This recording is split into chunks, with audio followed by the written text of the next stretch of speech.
Hello and welcome back to another episode of Tokyo Recruiters slash Life After Recruitment. I'm Levi. Thanks for being here. And today's episode is a bit different because I actually got reached out to by my friend from elementary school who we hadn't connected in like 20 years. And he saw me on LinkedIn. And turns out that he is someone who has made a career of sales, and he has kind of mastered that, and now he's teaching other people, the lessons that have made him successful. So I thought this would be something, if you're, someone who's been in the industry for long enough, then you know that sales is probably the core part of recruitment. It's one of the most important skills that you can gain, and if you can master it, then you will definitely be successful in this job. So I thought it was relevant to share with you. I hope that you find it interesting. There was definitely a lot of valuable insights from Eric sharing his experience, again, outside of the industry, but a lot of things that you can apply to recruitment. So I hope that you enjoy this kind of sales specific episode. All right. I had a chance to look at what types of jobs I wanted to do. And I was a finance and accounting major, and the options for me at that time were either be a CPA or go into investment banking. And I had an opportunity to meet with a lot of CPAs and a lot of investment bankers, and they had really nice watches, really nice suits, really nice shoes. No one smiled. No one Hmm. smiled at me the entire time. And for me, when I was interacting with salespeople, whether they were super senior enterprise VP sales or I just got my first sales job, those were the people that I connected with really well. And my first job out of college, there's a long story, but the short version is I made a long list of all the things I really liked. And I whittled that list down to three things that I always liked. They were beer, comic books, and talking to people. And I only applied to jobs that had at least two out of the three. I was never able to find one that had all three. If you do, I'm looking. But I wound up going and working for Anheuser-Busch, and it was a field marketing role. I eventually got into a sales role, and for me it was just comfortable. Not in the sense that I'm just satisfied with what I'm doing, but it felt like home. It felt like these are the skills that I have that other people don't have. I graduated with, hundreds of people who had finance degrees and accounting degrees, and I knew pretty much the same skills that they did when it came to finance and accounting. When it came to sales, I had to learn those trial by fire. I was in Manhattan slinging beers, as they say. And for me, when I figured out my own method to selling, my own process that worked, it was like a light bulb moment. Like, this is what I should be doing. And my next role was a sales role. The role after that was a sales analytics role, so leveraging the finance and the accounting piece. So for me, it was the real aha moment was when I was successful at sales. The first time it ever crossed my mind was when professors said, you shouldn't be in an accounting class, you should be in a sales class. And then you look at the curriculum and there's no such thing as a sales class. That's so interesting because sales seems like such a foundational part of business. But I'm curious, when you say that you have those sales skills, what exactly does that mean? What goes into sales? Definitely. I find that the best sales people that I've worked with and what I found successful in my processes, it's just that it's having a process that's repeatable. Something I talk about a lot is showing general interest, like genuine interest in the people you're talking to, the business they run or work for, and the problems they have. The salespeople who can take that information and instead of selling someone like a used car salesman, but helping someone solve a problem, those are the salespeople that were really successful. So my mindset was when I walked into a store or a restaurant or a bar, I'd look at what did they sell? What didn't they sell? And then I'd talk to the owner or the manager or the head of alcohol, and I'd say, what moves the most? What moves the least? What are you having trouble moving? And showing a general interest and intrigue in what they were doing. And then knowing my products well enough to know what products I could sell them to solve their problem or to help them accelerate their growth faster. And you may work for an enterprise, SaaS, B2B, some kind of SaaS company in the AI space. And You may sell beer on the streets of Manhattan, but the most successful people in both of those positions, at least in my opinion, will ask questions to find answers. They will show general interest in the problems and the business that the person has or is dealing with. And they will present solutions as opposed to buy my thing or pay for my thing. So, for example, the question people always say is, can you sell me this pen? The Wolf of Wall Street example, sell me this pen. Well, my first question is, do you need a pen? Do you write? Do you have a pen already?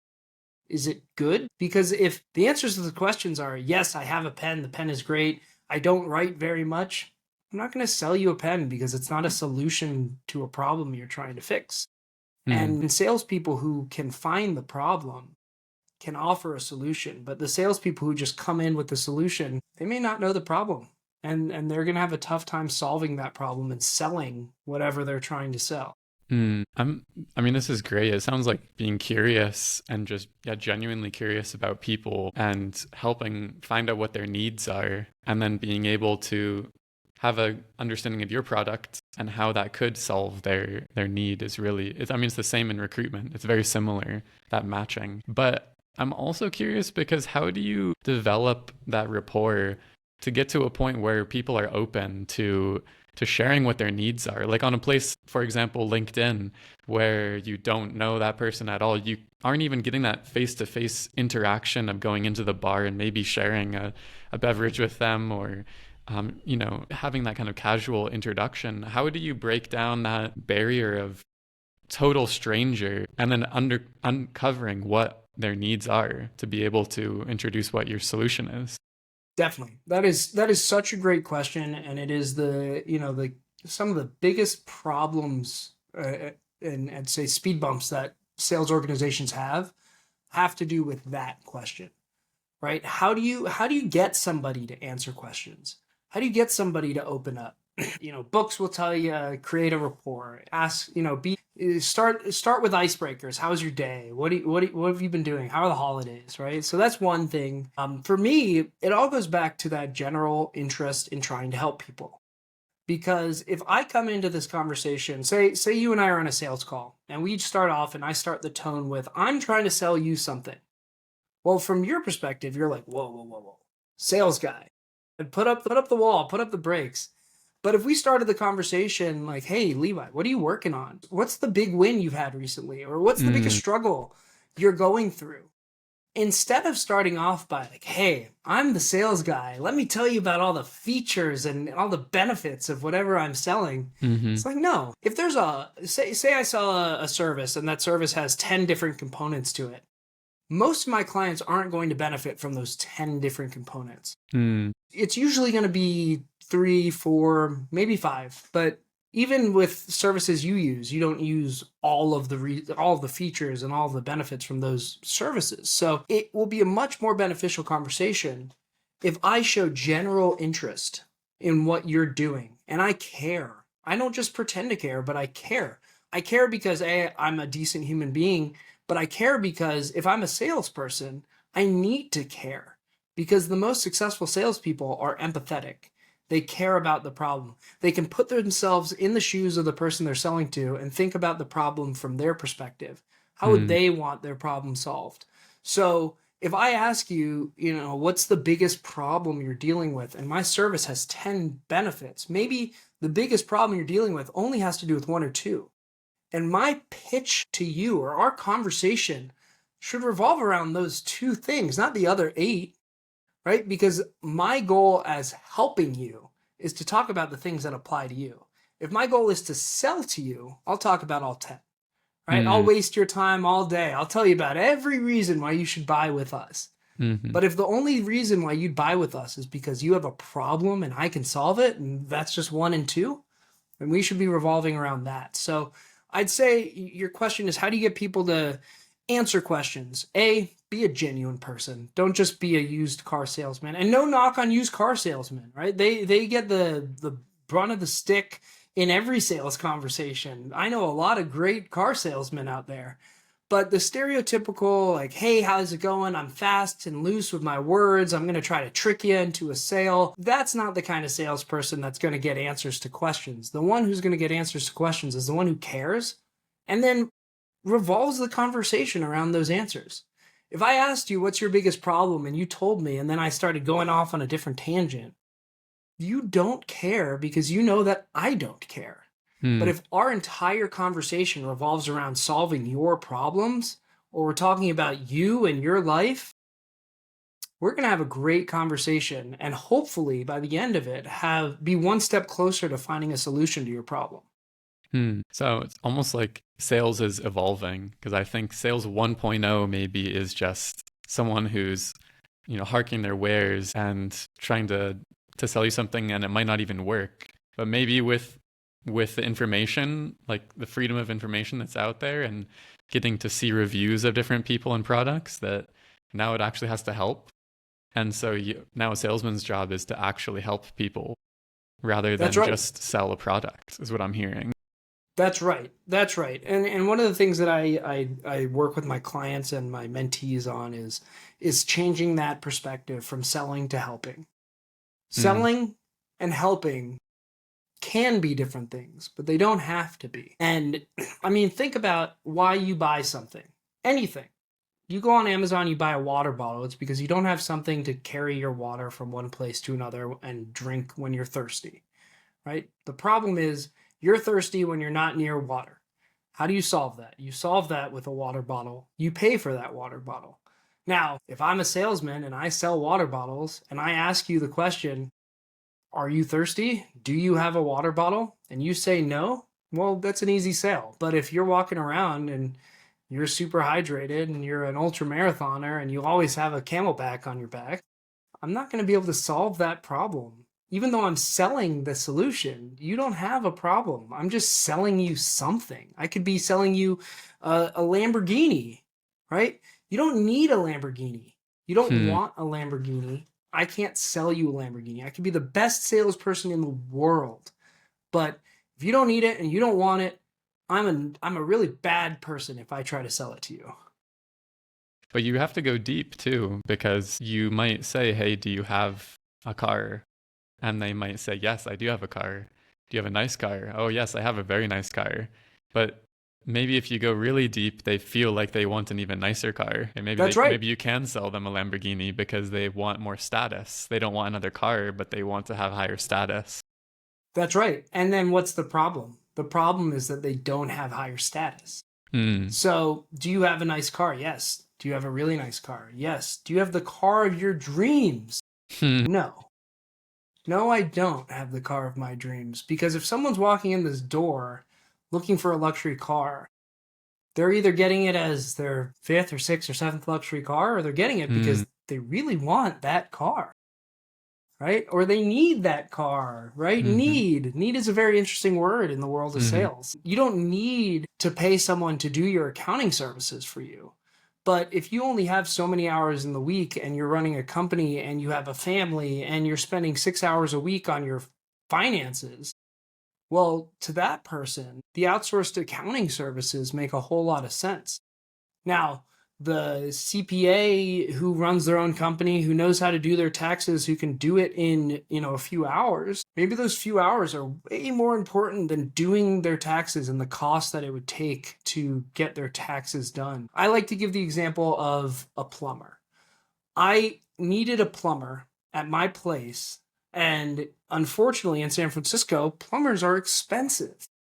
And I needed to drill a hole in my counter and link it and connect a drain to the existing drain. Could I have done that? Yes. Would it have cost me a lot of money to get the equipment and then to learn how to do it? It would take a lot of time. So for me, as a business owner, a family man, $300 I spent on the plumber. It's a lot of money, but it's way more for me to have that time back and not have the stress that comes with drilling into a counter, dealing with the HOA. There's a whole list of problems. And when a plumber came and talked to me, a smart play of theirs would have been, do you have the equipment? Have you done this before? Where is it going? Have you ever worked with this material before? What would you do if you did this and you caused X problem or Y Mm, problem? And to me, I could have done it myself, but the problem was he would have done it better. So mm, I paid him, right? So not everything you need is essential, mm, but it is worth paying for. And that's the goal, is to get someone hmm, to understand that what you're selling is essential to making their hmm. life better, to making them spend less money, saving more money, getting more time. What's really funny is solutions really come down to a few things, and it's usually about saving or making more money or getting more time. It's really the hardest things that we deal with as humans is time is always ticking, and you can never have enough money. So if I can give you more time with your family, or I can give you a chance to increase your revenue streams, you should do it, and I will sell it to you. So, in terms of, I mean, I don't want to get too combative, but Please. do you feel like there's a line for you of what you would be willing to sell and what you wouldn't be willing to sell? Absolutely. Absolutely. I'll give you an example. My company right now is I help founders and companies achieve their revenue goals through sales, whether that's sales process improvement, coming up with a value proposition. But the thing I can't do is create whatever they're selling. So if Mm-hmm. they're selling a credit card data business, if they're selling a new type of headphone, whatever they're doing, I can't change that. It's not my company. So what I do is I evaluate, can I sell this? That's number one. Can I sell this? Two, I guess number one is, would I sell this? Back to your question, and then can I sell this? I would never sell something that I am not excited or passionate about. And going back to accounting services, I've sold accounting services. I never woke up in the morning and thought to myself, oh my gosh, I love accounting. I Mm, did 4 years of it and said, I don't want to touch that in school, right? mm-hmm. But what I did understand was the people I was selling to really benefited from the service. It wasn't grimy. I wasn't taking people's money. I wasn't overcharging them. I was helping them. If I was working for that same company and I found out that that company was not doing good work, maybe they're using old accounting laws or not supplying the service in a timely manner, I wouldn't work for that company. I wouldn't sell that thing. And to me, it really comes back down to one thing, and that one thing is integrity. And for me, a salesperson without integrity is a very scary and untrustworthy person. So that's why you get a lot of people that think salespeople are so grimy and slimy, because there are bad apples. There's bad apples in every industry, but sales is a people facing industry. So there's probably a lot of engineers out there that aren't great people, but they don't talk to clients and they don't talk to customers. It's not their job to interact with people. As a salesperson, it's my job to find people to talk to, right? If we're boiling it down to something super, super simple. So going back to integrity, I think of integrity like pregnancy, right? You can't be half pregnant. You can't have some integrity. You either do or you don't. So for me, if I meet a company and I get the, as the kids say, I get the ick, right? Or I have a bad feeling, or the product just doesn't resonate with me, I won't sell it. Now my old coworker used to say Eric could sell a fork to a guy eating soup, not ice to an Eskimo's. Sell a fork to a guy eating soup. And I probably could, but I wouldn't, because that guy doesn't need a fork. So to answer your question, there are plenty of things. There are more things I wouldn't sell than I would. I have to really understand the product, the value, and the problem it solves. And who needs it? If no one needs it, you don't need a salesperson. Mm-hmm. I'm just as like a thought experiment. How could you sell a fork to someone eating soup? Not that Well, you the would, question is, but what kind of soup? What kind of soup is it? hmm, Is it a cold soup? Is it a hot soup? Does it have protein in it? Does it have noodles? Right? hmm, There are a lot of soups out there that come with a fork, right? There's things in soup that need a fork. Sometimes they don't provide it. So for me, it always comes back to asking questions, because if someone needed a fork and they were eating soup, That's my prospect. That's my what they call ICP, ideal customer profile, right? But if I go up to a guy and he's eating broth with a spoon, I'm not going to sell him a fork. I may Mm. want to, maybe hit my quota, but that Mm-hmm. guy's not going to be a good customer. He's not going to come back to me. He's not going to Mm. trust me. And by selling that guy a fork, I give all salespeople a bad name. If Mm. he goes home, he says, "Honey, look, I got a soup fork." That guy's not going to call me. He may call me and leave me a really mean voicemail, but Mm. here's some free advice. Don't create a company called the Soup Fork. I mean, they got sporks out there. They do have sporks. I guess sporks are the soup fork of the Soup fork. cutlery world. I mean, it's good to know. It's good to know that there's a line, and really that line, it sounds like, is coming down to knowing your audience, like knowing your customer, and is that person going to benefit from what you're selling or not? And it's not something maybe that you can tell just by looking at them. You have to really get in there and see what kind of soup they're eating, Right. and ask them questions maybe about what kind of soup that they usually eat. And yeah, it's interesting. It's the same in recruitment, I think, as well. It's all about knowing your customer, and that's why recruiters get a bad name a lot of the time, is because people are trying to sell them something they don't need. But I think that it is tough to make people open up, right? And it's also tough to have to be knocking on doors all the time to interact with people. So I guess I have another question about this, but one thing that's tough in recruitment, right, is business development, which is very much like a sales trait, right, or skill. And in business development, you're often knocking on doors, figuratively on the internet or on the phone, and you're trying to get some random stranger to talk to you. And we know what happens once you're talking to them. You're asking them questions and you're trying to build rapport and genuinely be curious. But do you have any kind of process for just even getting your foot into the door there and giving them a reason to talk to you at all? Yeah. So there's a lot of tactics, but what it comes down to for me is fairly simple. Lead with value, right? Value can be anything. Value can be I'm giving you advice, life advice, right? Maybe I'm giving you business advice. Maybe I start the conversation by, "Hey, we work with a customer that is almost identical to you, and we help them do X, Y, and Z. Do you have time to connect to see if we could do that for you?" So one way is increasing intrigue. Get them Mm. excited about what you're doing. Hey, I can save you 15% or more on car insurance with a quick call, right? Geico, 15 minutes or more can save you on car insurance, right? That's all. They can tell you how. They start with value. Here's how we do it. Here's what we do. So for me, I think that one of the hardest things that salespeople deal with is gaining goodwill, right? Goodwill is probably the most valuable aspect of a sales process with a prospect outside of desire and ability to pay for what you're selling. Mm. What it comes down to is do you have something that's going to benefit the people you're working with? Do you have a way of telling them? And can you start off by giving them something?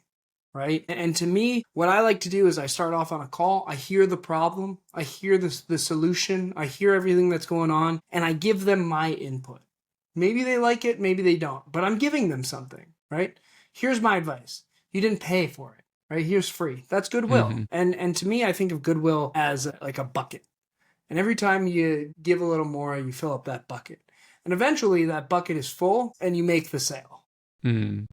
And right? what is an example of building goodwill without having a call, before they've even given you the time of day? I mean, Yeah. maybe it works different in America, but at least in Japan, people don't automatically just hop on the phone with anyone. I mean, sometimes it can work, but So I would say there's different processes here, and there's different avenues at work. So if you're talking cold calling, right? There's a lot of different groups that say a lot of different things about cold calling. Some say you want to call and you want to say, "Hey, I'm looking for the person that does this, this, and this. I'm not sure if that's you, but could you help me find the right person?" Right? Playing dumb. To me, that may work on a cold call. That won't work on a sales call, right? Hmm. You may start off a sales call and say, look, I know your business, and I work with another business, and we were, creating case studies or examples, and give them a Mm. reason why you are the right person to talk to. So it's kind of social proof, I guess. Yep.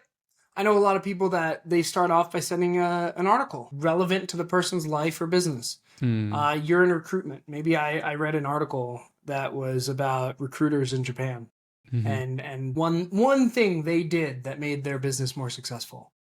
If I sent you that article, do you think you'd open it? For sure. That's value add.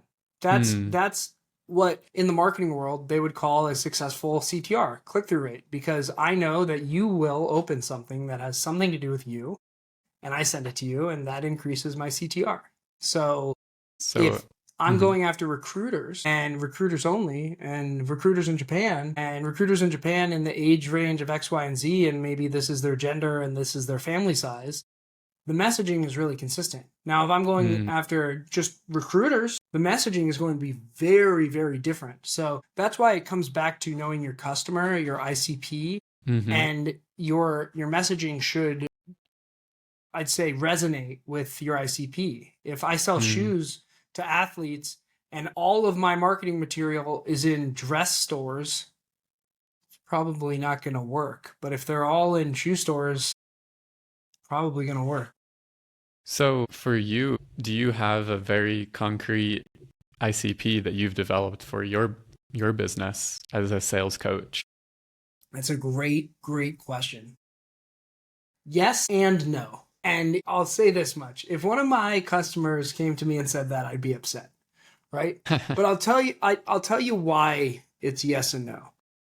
When I got into sales coaching and sales consulting, I thought I was just going to work with startup founders because that's all I've worked with. And that was all the value and benefit that I had been able to give. I still am a mentor with Techstars, which is a very well reputable accelerator for startups. And for me, that was who I was going after. And then as I started to meet with companies, well, let me back up. The reason why I thought those were the best people to work with was because they are small companies, maybe just an individual contributor, and they are very specialized in whatever they do.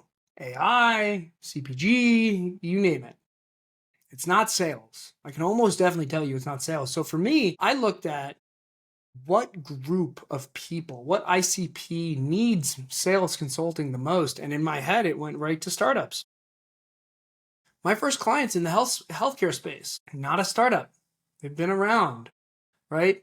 So what I realized is that there are companies out there that have such a good product and such a good core team and they've been able to survive and some even thrive. But if they had a better way of reaching their ICP or understanding their customers and how to solve those problems, they would sell more, they'd have better relationships, they'd have more upsell opportunities, and they would scale faster.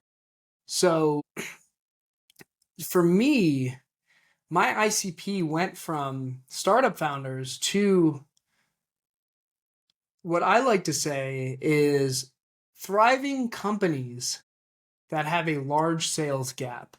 And those thriving companies can be startups. Thriving doesn't need to be revenue based, right? It can be operational based, it can be product based. But for me, I want to help companies that with sales guidance will skyrocket, right? So the to answer your question, do I have an ICP? Yes. Could it be more narrow to help me with my value and my messaging? Absolutely. But it would be very hard for me to find any company that says, look, this is where we are, this is where we're going to be, and this is how it's going to be for the rest of time. It's always evolving, it's always changing and pivoting, and you got to find the you got to find the pond where the fish are, right? Hmm. And if you're fishing in a pond that you really love the pond, but there's no fish, you will go hungry, Mm. right? So think of your ICP as the pond. And for me, the pond just keeps getting a little bigger and then a little smaller, and a little bigger and a little smaller until you find your ICP and you grow and you grow and you grow. Hmm. and then you change again, and that's how it works.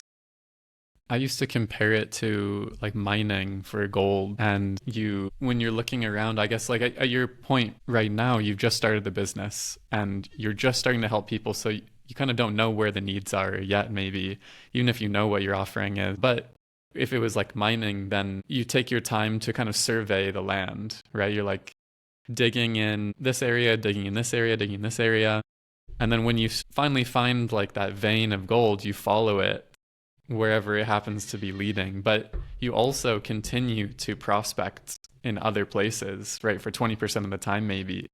And you dedicate 80% to where you know those fish are, that pond where you've kind of struck gold or whatever. So to mix the metaphors a bit, Right. but I think when you do that also, then you develop like this sustainability in the business. Also, you don't fish that pond out totally because eventually it might run dry. You might get all the gold out of there, and then you have other areas that you're working on to get something out of. So maybe that's just at this stage of your business right now is more the prospecting kind of phase, and the people that you're working with are a little bit more established with a product that they've already sold to customers, and they just need your help to really scale it and get that process and get those skills in the right place. And one more thing I wanted to say is I've started my business recently too, and I started out not really marketing at recruiters, but I was just telling my story. And then naturally, recruiters were kind of the ones who were resonating with it. But recently, I've also had people come to me that are like expats living in Japan, and totally different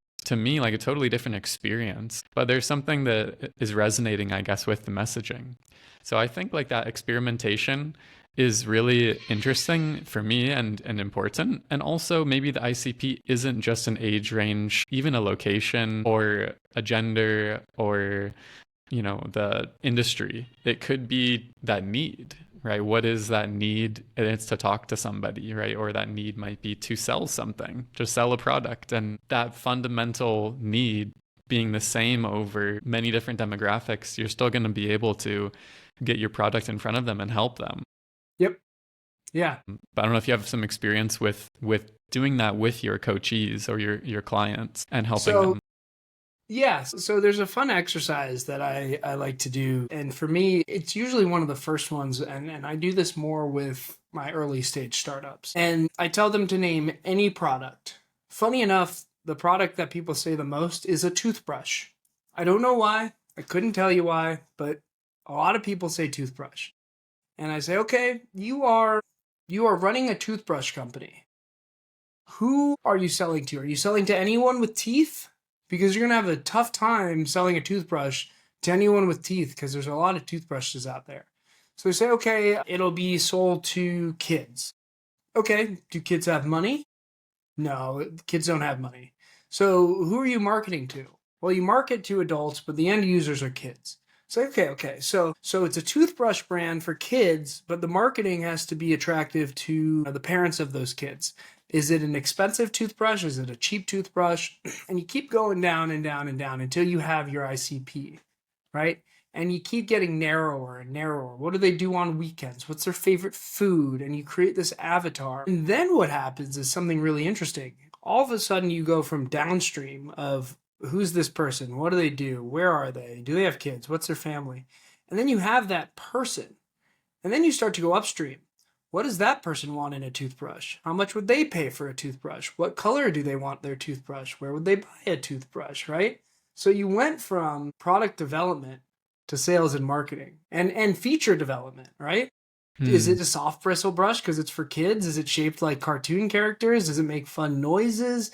Right? Those are all questions that you wouldn't have been able to answer if you were just selling a toothbrush to people with teeth, Hmm. right?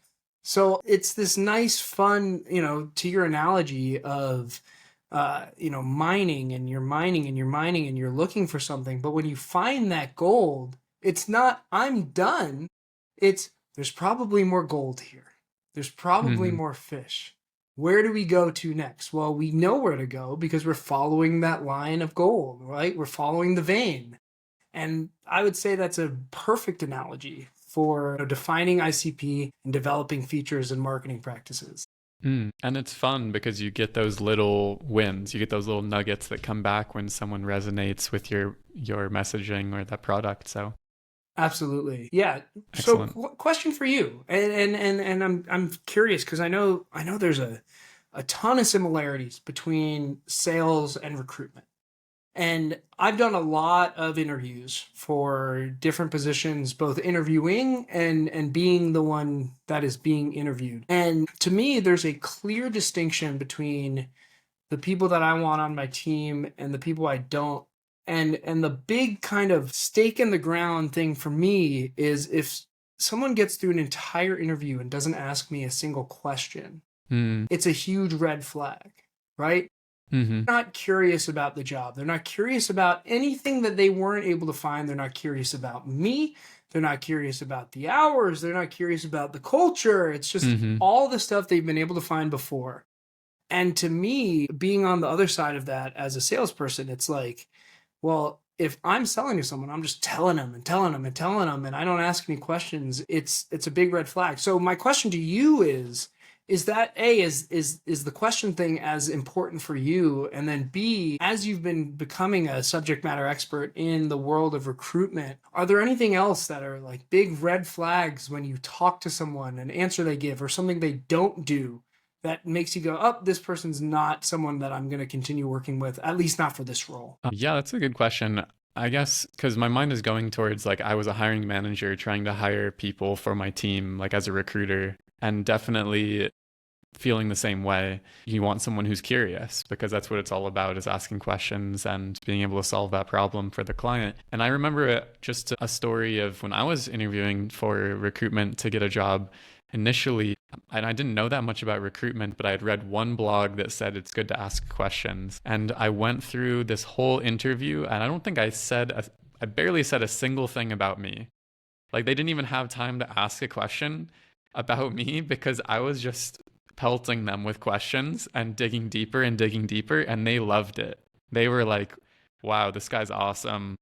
And they immediately second round interview. And again, I didn't have much to say because you don't have experience at the time. It's like, how do you get your foot into the door? You do the job, right? You just show them that you can do the job and you don't try to BS it and talk about how you can do the job and talk about how you've done something that is similar because you were, in the countryside of Japan playing your bamboo flute to some grandmas and in the village. Like they're not gonna buy that. They're gonna buy you actually showing them that you can do the job by asking them those questions and by getting deeper and understanding their motivations and understanding the company's motivations and what is the need for that job and how can I fill it. And at the very end, if you do have something to say, then that's when you jump in and that's the kill shot, right? That's when you blow it up, is you know exactly what they need, what kind of person that they're looking for on their team, and you say, look, I haven't done this exact thing before, but here's what I understand you want, and here's what I can provide. Yeah. So it Yeah. seems similar. I love that. And it reminded me of a response to one of my LinkedIn posts Mm, recently. Someone commented on one of my posts talking about early mistakes I made in sales. And they said that they recently responded to a potential prospect or proposal opportunity with just a long list of questions instead of a proposal. Like, hey, we want to be your supplier. We are fairly confident that we can help you, but mm, we have a lot of questions. And they were going up against other people in their field, competitors, and guess who won? The ones who won were the ones who asked the questions. And my guess, can't confirm this, but my guess is the product was great that they were selling, or the service was great. The team showed general interest in what was going on. And instead of just throwing a bunch of BS at the prospect saying that we can fix all your problems, they asked what the problems were so they could better address them. One of the things in sales that I like to teach is you don't know answers to questions that you don't have answers to, right? You can't mm, answer a question if you don't know what the question is. You can't give an answer to a question if you don't know there's a problem. So ask questions, right? If I asked you, let's use the classic example of when I got home from school every day, my parents would say, how was school? What did you learn? And I'd say, it was fun. I learned math, right? Cool. Let's watch The Simpsons, right? Like, to me, You like always love The Simpsons. we used to watch The Simpsons a lot. But for me, it's like if I was having a really tough time at school with something, which fortunately I wasn't, but there are a lot of kids out there who have tough times at school. If the parents just left it at school is good, they would never know that something was wrong. Now, put that in the sales perspective. If I'm having a conversation with you and I ask, how are things going with work? You say, things are good. I say, great. Have a nice day. Right? Like, there's only so much that I can say to you when I don't have the answers, right? And for me, you get answers by asking questions. And if you don't have problems to solve or questions to answers or answers to your questions, you don't have as many weapons as you can, but B, you're just spitting canned responses at your clients and your prospects. Here's something I told the last guy. Here's something I told that guy. Here's a meeting that I had 3 months ago. I said the exact same thing. Hopefully, I mean, unless your ICP is so narrow, your conversation with me will be different than my conversation with someone else. Because even though I'm selling you the same thing, you probably have a different problem than the other guy. Now, if I was selling a service that was, like I said, for recruiters that live in Japan, but also travel to Hawaii sometimes and have headphones that are wired and a guy who wears a blue shirt, right? That would be a really narrow message. And I would have a really tough time finding another person that fits. But if I did, it'd be the same sales pitch unless I asked questions, right? Even the same, two of the almost exact same people have different lives, different problems that need solving. Yeah, and different reasons, I guess, as well. Like, why are these headphones wired? Why don't you just get some freaking wireless headphones? What's the reason behind that? I think why is a question that puts people on the defensive a little bit. I don't know if you use it in your process at all. I was always told not to use it because you can ask a why question in a less kind of aggressive way by making it a what question, like what made you make that decision rather than why did you do that. But I've noticed that why is coming back a little bit. Like I see it more and more now in the social selling literature or whatever, on LinkedIn. Yep. People asking why, because there's really oftentimes not a good answer for it. That's right. That's absolutely right. And the why helps a lot in sales conversations. And specifically, I mean, you can change a why to a what, but the thing that comes up is, what is your current provider, right? Why did you choose them? Why didn't you choose the other guys? Mm-hmm. Those 3 questions give me more information than you probably know, because I know who you went with, why you went with them, who you didn't go with, why you didn't go with them. And now I know how to position myself, right? Because if the reason you didn't go with other people is for X, Y, and Z, I'm not going to pitch that unless you sit here and you say, the reason I'm talking to you is because we did this last time and we don't like that. And the only reason I know the answer is because I asked who'd you go with and why, right? So why is super important. Yeah. What, why, where, when's less important for me, but it is important for some people. Yeah, and I want to speak to something also, rewinding a little bit, but Sure. when you were talking about sending a proposal that was just questions, just a long list of questions, I think that can, some clients, like in my experience, won't respond well to that because they'll be like, this is annoying for me to have to explain all of these questions to this person. They should just get it. So I think sometimes those clients don't really want to have that in-depth conversation, but those are the clients that you can't really help. And they're most likely, I mean, maybe they'll buy your service, but it's not usually the best option for you as a client because they're not giving you the respect and the time of day. And so usually if they're just like, send me a resume, here's the job description, send me a resume, those are not the clients that you're really going to be able to help. You're going to be off on a wild goose chase trying to actually find what they're looking for. Right.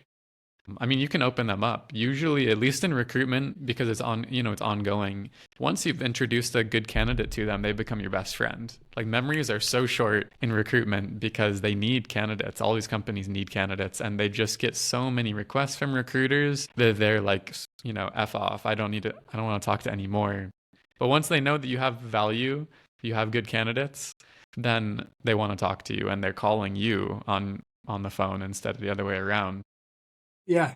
But yeah, that just comes with basically having some kind of understanding of what they're looking for and being able to introduce it. So Yeah, it's really interesting. So to me, there's three, and this goes back to like Latin philosophy or early philosophy mindset. But there's three pillars in my mind that kind of are the foundation to a good sales relationship, and it's ethos, pathos, and logos.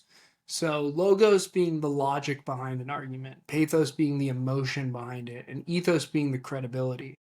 It's mm, really easy for people, depending on the situation, it's easy to come up with logic. If you have a good product, a good service, logic should be ingrained in the body of your company or your service. Pathos is something that you have to connect with people.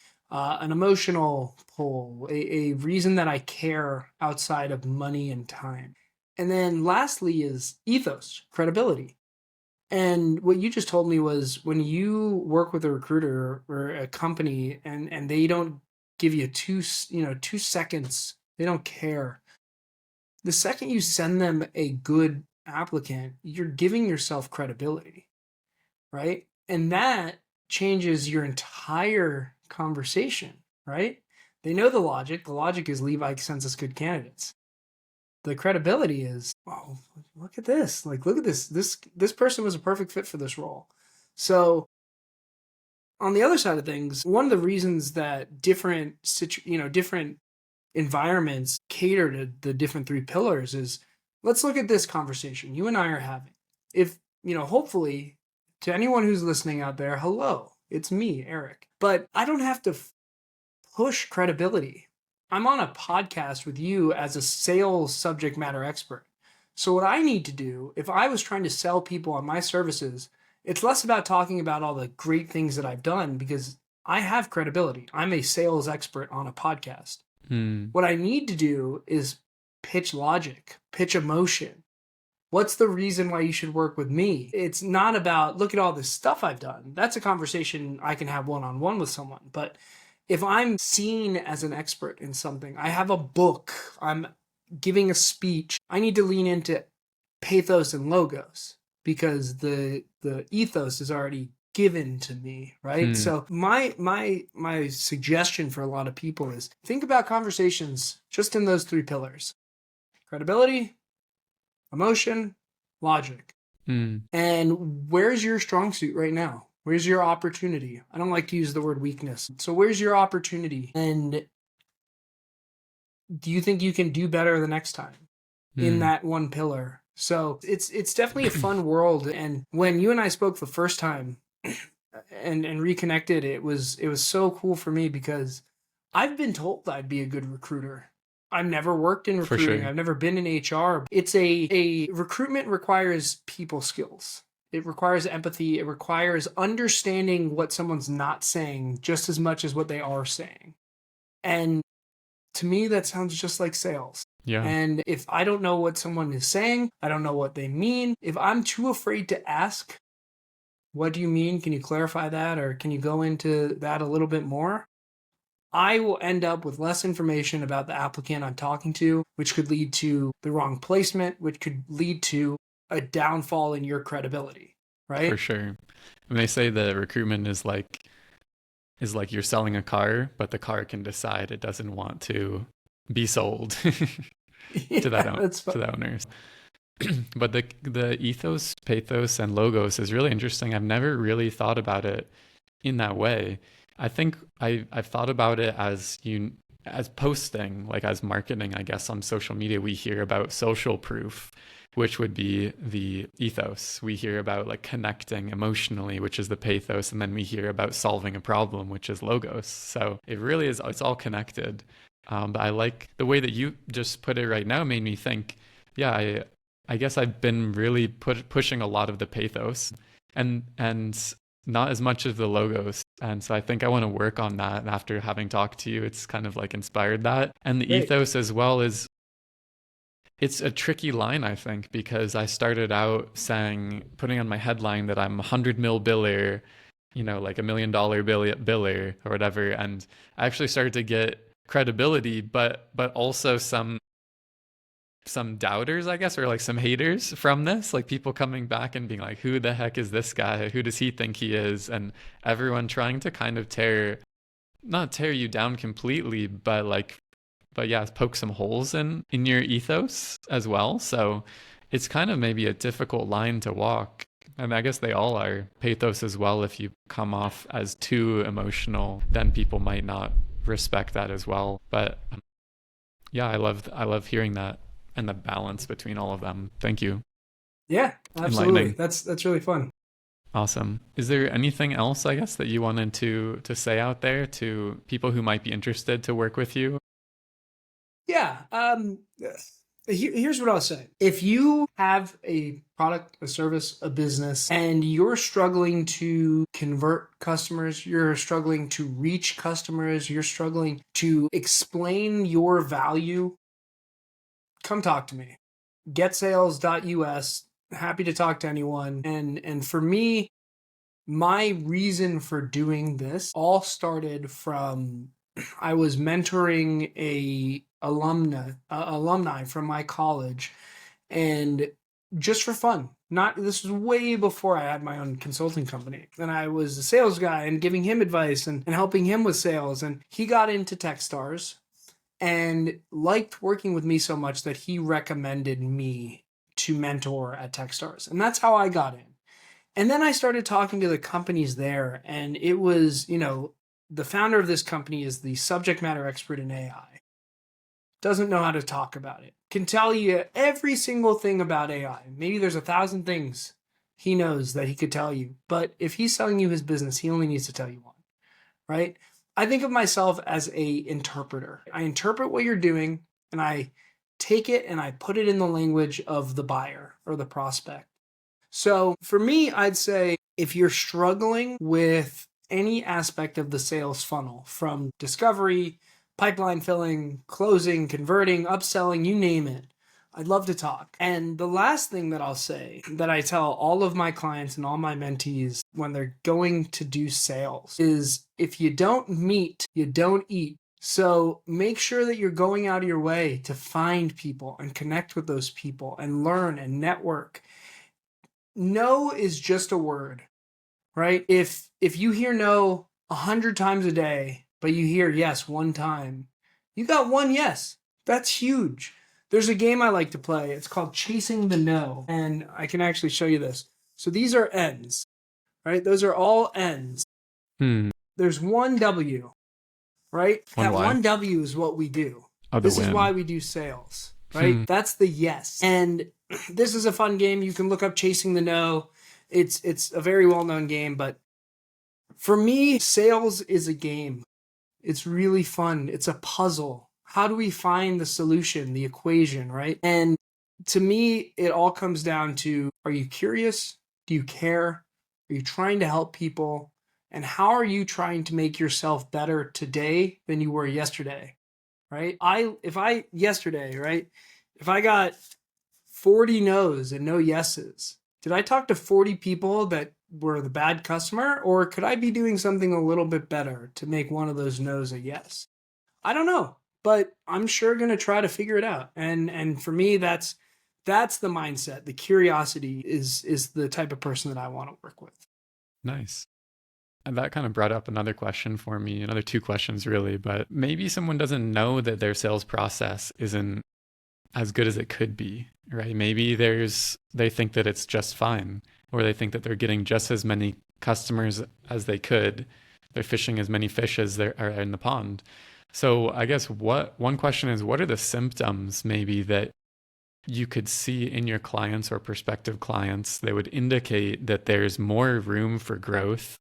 And then what is the transformation that you've already walked people through? What can people expect when they work with you, that you're taking them from here to here? Great question. The first thing I would ask people if they were trying to figure out if they're in a good place or a bad place is, could you have more sales? Right? Could you have more sales? I think Yes. everyone will say yes to that, right? The next thing I would really love to dig into is, how often are you prospecting? Is it an hour a week, an hour a day, an hour a month?